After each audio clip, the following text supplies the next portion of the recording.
कहते हैं असली सोना आग में तपकर निखरता है और असली कारीगर वही होता है जो अपनी सादगी से इतिहास रच दे। बहुत समय पहले की बात है। नागपुर नाम का एक सुंदर और शांत राज्य हुआ करता था। उसी राज्य में विशाल नाम का एक बढ़ई अपनी बहन कविता के साथ रहा करता था। विशाल का परिवार सामान्य था, मगर उसकी कला असाधारण थी। लकड़ी से वो ऐसी नाव बनाता था जो न केवल पानी में तैरती थी बल्कि तूफानों का भी सामना कर सकती थी। उस दिन विशाल अपने घर के आंगन में एक नई नाव को तैयार कर रहा था कि तभी गांव का मुखिया वहां आ पहुंचा। हाँ, कभी कभी तुम्हें देखकर बहुत खुशी होती है और कभी कभी अफसोस भी। अरे ऐसा क्या कर दिया मुखिया जी? विशाल भाई, मैं तुम्हारी कला को बहुत अच्छी तरह से पहचानता हूँ और मैं दावे के साथ कह सकता हूँ कि तुमसे अच्छा बढ़ई न इस राज्य को मिला है और न ही किसी राज्य में है। हाँ। इतना कहकर मुखिया कुछ उदास हो गया। हाँ, पर अब दुख इस बात का है कि न राजा और न ही नागपुर के वासी तुम्हारी कला की कद्र कोई करता ही नहीं है। तभी कविता पानी का गिलास लेकर आ पहुंची। कोई बात नहीं मुखिया जी, आज भैया की कला को कोई भाव नहीं दे रहा, पर एक दिन ऐसा भी आएगा जब यही कला पूरे राज्य ही नहीं कई राज्यों में सराही जाएगी। सच कहूं तो अगर किसी और बढ़ई में तुम्हारे भाई जैसी कला होती ना तो वो आज सबसे बड़ा धनवान होता। हाँ। कोई मेरी कला को माने या ना माने, मुखिया जी आपका विश्वास ही मेरे लिए सबसे बड़ा इनाम है। मुखिया मुस्कुराते हुए चला गया, लेकिन उसने जो कहा था वो बिल्कुल सच था। जहां एक ओर विशाल की कला की अनदेखी हो रही थी, वहीं दूसरी ओर कैलाश नगर राज्य में विवेक नाम का एक बढ़ई नाम और पैसा दोनों कमा रहा था। पर विवेक सिर्फ चालाक नहीं था, वो घमंडी भी था और लोगों को ठगने से कभी नहीं चूकता था। विवेक अपनी दुकान पर बैठा किसी ग्राहक का इंतजार कर रहा था। हाँ भैया, क्या मेरी नाव तैयार हो गई? देखो भैया, तुम्हारे बताए अनुसार तो नहीं, लेकिन ये देखो, उससे कहीं बेहतर नाव तैयार की है। विवेक ने सामने इशारा किया। ग्राहक ने नाव को देखा, उसकी आंखें चमक उठीं। अरे वाह वाह वाह, ये तो किसी राजा की नाव लग रही है। इसीलिए तो दाम भी राजसी मांगे हैं। ग्राहक ने बिना झिझके स्वर्ण मुद्राएं विवेक को दे दी। हाँ भैया, अब ये नाव मेरी है, मैं इससे दूसरे राज्यों में व्यापार करूंगा। हाँ, बस सफलता मिलने के बाद मुझे भूल मत जाना। ग्राहक प्रसन्न होकर चला गया। तभी विवेक की बहन आरती वहां आ पहुंची। भैया, वो जो नई नाव बनाई थी कहाँ है? अरे आरती, कुछ देर पहले ग्राहक आया, उसे खरीद कर ले गया। हाँ। आपने उसमें बहुत ही घटिया लकड़ी का इस्तेमाल किया था। शर्म नहीं आती भैया? अगर नाव डूब गई तो? अरे मुझे इस बात की कोई परवाह नहीं है। भैया, अगर लोगों को पता लग गया तो आप पर लोगों का सारा विश्वास टूट जाएगा। अरे तुम नहीं जानती आरती कि राजा कमलेश मुझसे कितना प्रभावित है। मैं खराब लकड़ी सिर्फ दूसरे राज्यों के लिए इस्तेमाल करता हूँ, अपने राज्य वालों को तो मैं बहुत अच्छी नाव बना के देता हूँ। हाँ। आरती का चेहरा नाराजगी से भर गया। भैया, घमंड छोड़िए, नहीं तो ये घमंड एक दिन आपको डुबो देगा। इतना कहकर आरती वहां से चली गई, लेकिन विवेक ने अपनी बहन की बात पर भी ध्यान नहीं दिया। इधर दूसरी ओर अगले दिन वही ग्राहक मोहन अपनी पत्नी राधा के साथ नदी किनारे खड़ा था। आ देखो राधा, ये नाव कितनी सुंदर है। आहा। अरे काश हमारे नागपुर राज्य में भी विवेक जैसा बढ़िया कुशल बढ़ाई होता तो कितना अच्छा होता ना। यहीं बन जाती हमारी नाव। बिल्कुल सही कह रहे हैं आप। ये नाव तो किसी राजा की नाव जैसी लग रही है। और देखिए, जब हम कैलाश नगर आए थे, आपका सपना यही था कि मेहनत करके यहाँ से नाव खरीदें और नागपुर लौटें। आज वो सपना पूरा हो गया। हाँ, तो चलो अब नाव में बैठकर अपने राज्य चलते हैं। हाँ चलो। मोहन और राधा नाव में बैठ गए। मोहन चप्पू चलाने लगा।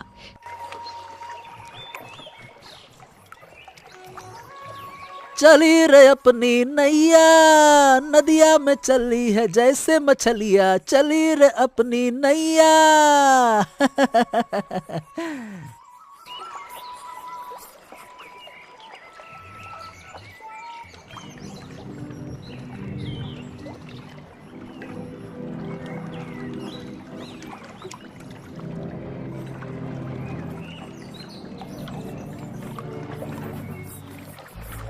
नाव कैलाश नगर की सीमा पार करने ही वाली थी कि अचानक नाव हिचकोले खाने लगी। ये क्या हो रहा है? नाव क्यों डगमगाने लगी? अरे लगता है अरे नाव की लकड़ी में छेद हो गया है। ए राधा, नाव डूब रही है। राधा पकड़ो संभालो। पर ये तो नई नाव है, इसमें छेद कैसे हो सकता है? अचानक नाव डूब गई। मोहन और राधा की चीखें हवा में गूंज उठीं। उधर इत्तेफाक से विशाल वहीं नदी किनारे टहल रहा था। मोहन और राधा को डूबता देख विशाल ने बिना सोचे समझे नदी में छलांग लगा दी और बहुत मुश्किल से उन्हें उनकी नाव सहित खींचकर किनारे ले आया। हाँ, इस नाव की सुंदरता को देखकर मैं खो गया था। कैलाश नगर के विवेक नाम के बढ़ई ने तो हमें ठग लिया। ओ, तो तुमने ये नाव कैलाश नगर से बनवाई है और ये नई नाव है ना?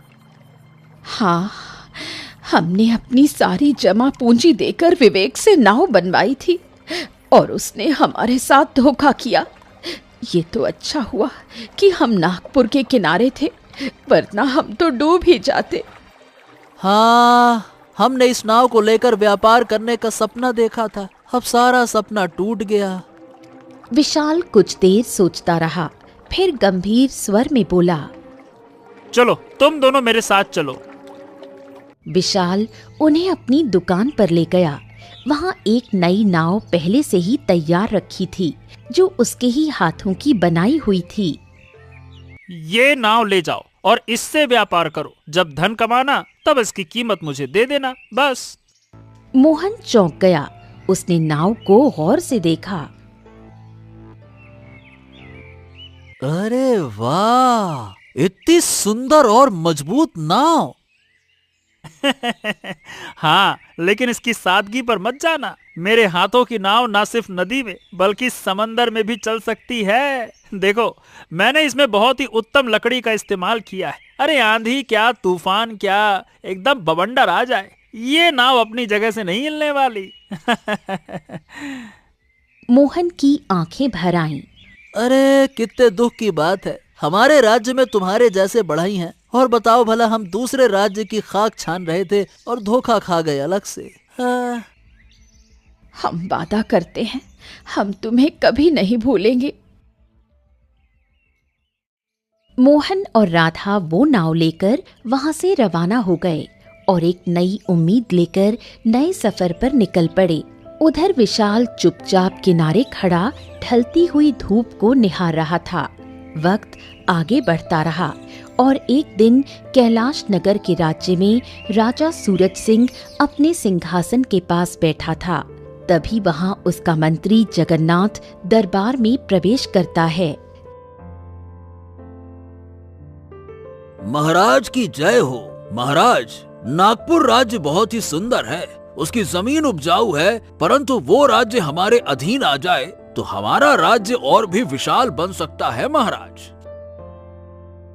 लेकिन हमने सुना है नागपुर के राजा राहुल एक बहुत ही वीर और कुशल योद्धा है। क्या हम उसे युद्ध में हरा पाएंगे? अरे महाराज, हमारी सेना उससे कहीं बड़ी है। हमारे पास बेहतर हथियार हैं। अगर हम आज रात हमला करें तो सुबह तक तो वो घुटने टेक देगा महाराज। मगर हमारे कई सैनिक की जान भी जा सकती है। हम अभी इतना बड़ा नुकसान नहीं उठा सकते। काश कोई उपाय होता कि युद्ध किए बिना ही हम राजा विक्रम को हरा सकें। तभी दरबार में विवेक बढ़ई प्रवेश करता है। अरे विवेक आओ आओ आओ आओ, हम तो तुम्हें ही याद कर रहे थे। दरअसल राजकुमारी मधु नदियों का भ्रमण करना चाहती हैं। हम चाहते हैं कि तुम उनके लिए एक विशेष और भव्य नाव तैयार करो। महाराज की जैसी आज्ञा वैसा हमारा काम। महाराज, ऐसी नाव बनाऊंगा कि उस जैसी नाव न इस राज्य में होगी और न किसी अन्य राज्य में होगी।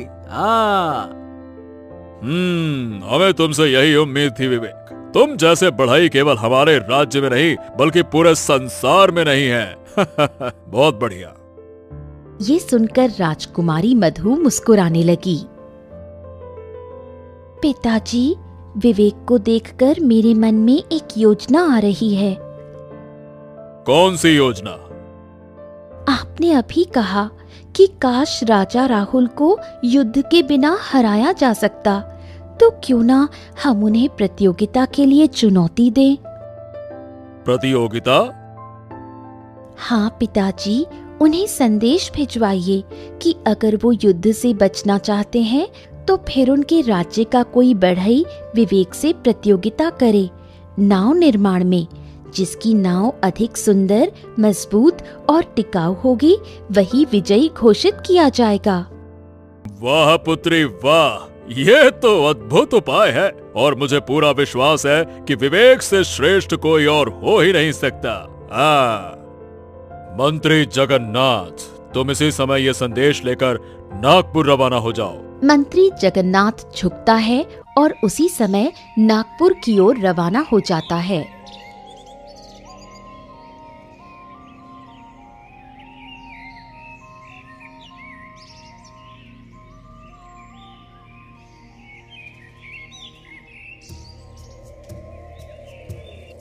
अगले दिन नागपुर का राजमहल, राज दरबार के बीचों बीच मंत्री जगन्नाथ खड़ा होता है। मैं आपको पहचानता हूँ। आप तो कैलाश नगर के राजा सूरज सिंह के मंत्री हैं, है ना? आपने बिल्कुल सही पहचाना महाराज। राजा सूरज सिंह ने आपके लिए एक संदेश भेजा है। या तो आप युद्ध करें या फिर एक प्रतियोगिता में भाग लें। आपके राज्य का कोई कुशल बढ़ई हमारे राज्य के विवेक से नाव बनाने की प्रतियोगिता करेगा और जिसकी नाव अधिक सुंदर और मजबूत बनेगी वही प्रतियोगिता जीतेगा। यदि आप हारते हैं तो चंदन नगर राज्य हमारे अधीन हो जाएगा। कहिए महाराज।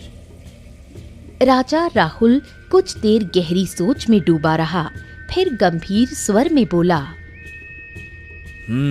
ठीक है, हम तैयार हैं, लेकिन राजा सूरज सिंह की शर्त बराबर की नहीं है। अगर प्रतियोगिता हम हारते हैं तो हमारा राज्य बगैर युद्ध किए उसका हो जाएगा। इसीलिए अब हमारी भी एक शर्त होगी। शर्त? कौन सी शर्त? अगर हमारे राज्य का बढ़ई जीतता है तो फिर केशव नगर राज्य हमारे राज्य के अधीन होगा। तभी ये शर्त बराबर की मानी जाएगी। जाओ, जाकर अपने राजा से कह दो कि अगर वो हार गया तो उसका राज्य हमारा होगा। मंत्री जगन्नाथ ये सुनकर बुरी तरह चौंक गया। राजा राहुल मुस्कुराया और सिंहासन पर गहरी दृढ़ता से बैठ गया। मंत्री जगन्नाथ झुककर वहां से विदा हुआ और कैलाश नगर की ओर रवाना हो गया। मंत्री जगन्नाथ के जाने के बाद राजा राहुल गहरी चिंता में डूब गया। तभी उसकी रानी सुहानी उसके पास आई। क्या हुआ? आप इतने गहरे विचारों में क्यों डूबे हैं? मैंने जो शर्त रखी है वो केवल मैंने इस उम्मीद में रखी थी कि राजा सूरज सिंह डर कर पीछे हट जाए। हमारे राज्य में ऐसा कोई बढ़ई नहीं है जो विवेक जैसे कुशल बढ़ई को हरा सके। अगर सूरज सिंह ने शर्त स्वीकार कर ली तो मेरी तो प्रतिष्ठा मिट्टी में मिल जाएगी। उसी समय दरबार में मोहन बैठा था, जो अब एक समृद्ध व्यापारी बन चुका था। महाराज, आप बिल्कुल चिंता ना करें। आपके ही राज्य में एक ऐसा कुशल बढ़ई है जो न केवल विवेक को हरा सकता है बल्कि उसके घमंड को चूर चूर कर देगा महाराज। क्या सच में? क्या हमारे राज्य में ऐसा कोई बढ़ई मौजूद है? मोहन आगे बढ़ा और पूरी कहानी सुनाने लगा। महाराज, दरअसल जब मैं एक नाव कैलाश नगर से लेकर आया था तो वो डूबने लगी थी। वो नाव विवेक ने बनाई थी और मैं और मेरी पत्नी डूबने ही वाले थे कि तभी विशाल नाम के बढ़ई ने हमारी जान बचाई और बिना कुछ किए अपनी खुद की नाव हमें भेंट में दे दी। उसी नाव से व्यापार कर करके महाराज आज मैं इतना बड़ा व्यापारी बन गया हूँ। मजाल है कि वो नाव कभी डूब जाए। हाँ। तो ठीक है, फिर एक भी क्षण गवाए बिना जाओ और विशाल को लेकर आओ। मोहन तुरंत विशाल के घर पहुंचा। हाँ, तुम्हारे तो वस्त्र बता रहे हैं मित्र कि अब तुम बहुत धनवान बन चुके हो, क्यों? और ये सब तुम्हारी वजह से है विशाल। तुम्हारी नाव ने ही मुझे जीवन भी दिया और भविष्य भी। तुमसे नाव लेने के बाद मैंने दूसरे राज्य में व्यापार करना शुरू कर दिया और देखते ही देखते मैं एक प्रसिद्ध व्यापारी बन गया। आज मेरा फिर से रुतबा इतना ऊंचा है कि नागपुर के महाराज मेरे बहुत अच्छे मित्र हैं। तुमने मेरे ऊपर जो एहसान किया था, अब उसका बदला चुकाने का समय आ गया है। इतना बोलकर मोहन ने विशाल को सारी घटना बताई और प्रतियोगिता का न्योता दिया। विशाल की बहन कविता ये सुनकर फूली न समाई। भैया, अब समय आ गया है। अब सारी दुनिया को पता चले कि आप जैसे बढ़ई कितने अनमोल होते हैं। विशाल मुस्कुराया और मोहन के साथ राजमहल की ओर चल पड़ा। उधर कैलाश नगर में मंत्री जगन्नाथ राजा सूरज सिंह के सामने खड़ा था। महाराज, नागपुर ने हमारी शर्त मान ली है। अब उनके पास एक बढ़ई भी आ गया है। नाम है विशाल, लेकिन राजा राहुल ने एक और शर्त रखी है महाराज कि अगर प्रतियोगिता में आप हार जाते हैं तो फिर आपको राजा राहुल की अधीनता स्वीकार करनी पड़ेगी। सोच लीजिए महाराज, अगर हम ये प्रतियोगिता हारते हैं तो हमारा राज्य हमारे ही हाथों से निकल सकता है। यानी कि हम जिसके लिए गड्ढा खोद रहे हैं, हो सकता है महाराज कि उसी गड्ढे में हम गिर जाएं। ये सुनकर राजा सूरज सिंह का चेहरा क्रोध से तमतमा उठा। हमें ये शर्त स्वीकार है और वो विशाल पता नहीं कौन है, चाहे कोई भी हो, हमारे विवेक से कभी नहीं हार सकता। हमारा विवेक हमारे राज्य का नहीं, इस संसार का सबसे बढ़िया बढ़ई है। विवेक को तुरंत बुलाया जाए। कुछ ही देर में विवेक बढ़ई दरबार में हाजिर हुआ। विवेक, अब समय आ गया है अपनी कला को साबित करने का। तुम किसी भी कीमत पर यह प्रतियोगिता नहीं हार सकते। अब तुम्हारे कंधों पर राज्य की जिम्मेदारी है, समझ गए? महाराज, आप तो कतई चिंता ना करें। इस पूरे संसार में मुझसे बेहतर नाव बनाने वाला कोई है ही नहीं। निश्चिंत रहिए। राजा सूरज सिंह मंत्री जगन्नाथ से बोला।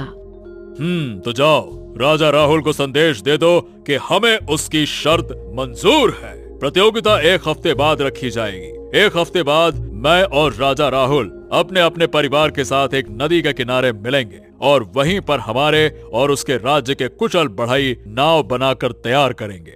जाओ। ऐसे ही 7 दिन गुजर गए। प्रतियोगिता के दिन राजा राहुल और राजा सूरज सिंह एक नदी के किनारे पर जमा हो गए। दोनों ओर से बढ़ई भी आ चुके थे। विशाल और विवेक दोनों की बहनें भी उनके साथ थीं। राजा राहुल, इस मूर्ख जैसे दिखने वाले बढ़ई के ऊपर अपना पूरा राज्य लगा दिया। ये तो हमारे विवेक के सामने टिक ही नहीं पाएगा। हार और जीत का फैसला समय करेगा। अभी प्रतियोगिता आरंभ कीजिए, शुरू किया जाए। कुछ ही देर में प्रतियोगिता शुरू हो गई। विवेक अपनी घमंड भरी मुस्कान के साथ नाव बनाने में जुट गया। वहीं दूसरी ओर विशाल पूरी एकाग्रता से लकड़ी पर हथौड़ा चला रहा था।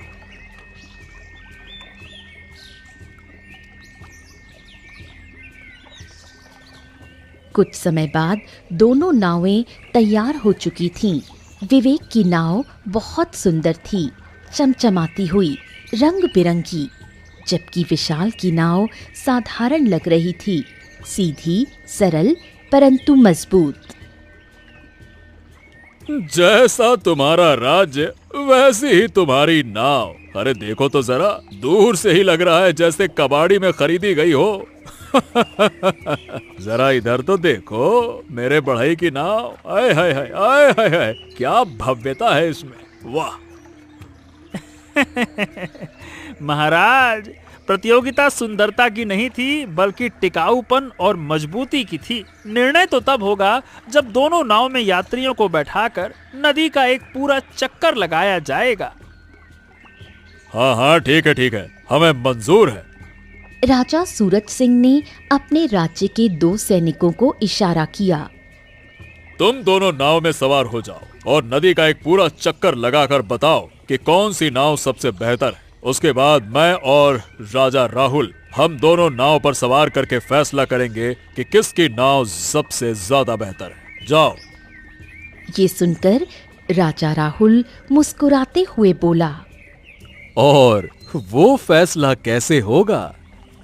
कैसे क्या होगा, बड़ा ही आसान है राजा राहुल। जिसकी नाव सबसे ज्यादा बेहतर होगी वो तेज गति से पानी में तैरेगी और जो कमजोर होगी वो कम गति से तैरेगी। मुझे मंजूर है। फिलहाल तो अपने सैनिकों को दोनों नाव पर बैठा दीजिए। देखते हैं आपके सैनिकों को किसकी नाव ज्यादा पसंद आती है। ठीक है। दोनों सैनिक नाव में बैठ गए।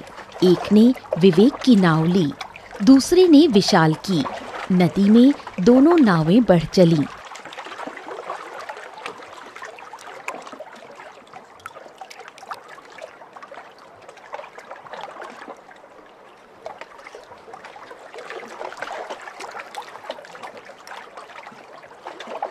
लेकिन कुछ ही दूरी पर विवेक की नाव में पानी भरने लगा। अचानक विवेक की नाव बीच नदी में ही डूब गई। सैनिक डूबने लगा, लेकिन दूसरे सैनिक ने तैरकर उसकी जान बचा ली। सिर्फ विशाल की नाव किनारे तक सही सलामत लौट आई। हैं? हमारी नाव कहाँ गई? हाँ, महाराज, वो नाव तो आधे रास्ते में ही डूब गई। मैं भी डूबने वाला था, पर इस सैनिक ने मुझे बचा लिया। अरे जान बची तो लाखों पाए। राजा राहुल ठहाका मारकर हंस पड़ा।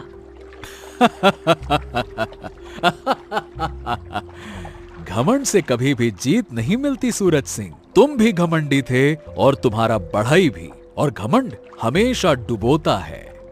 राजा सूरज सिंह ने सिर झुका लिया। मंत्री जगन्नाथ और राजकुमारी चंद्रलेखा भी मौन हो गए।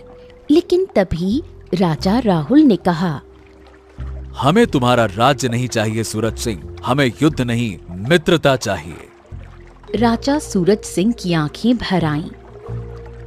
मुझे मेरी भूल का एहसास हो चुका है राहुल। तुम्हारा दिल तुम्हारे राज्य से भी बड़ा है। राजा सूरज सिंह ने हाथ आगे बढ़ाया और राजा राहुल ने वो हाथ थाम लिया।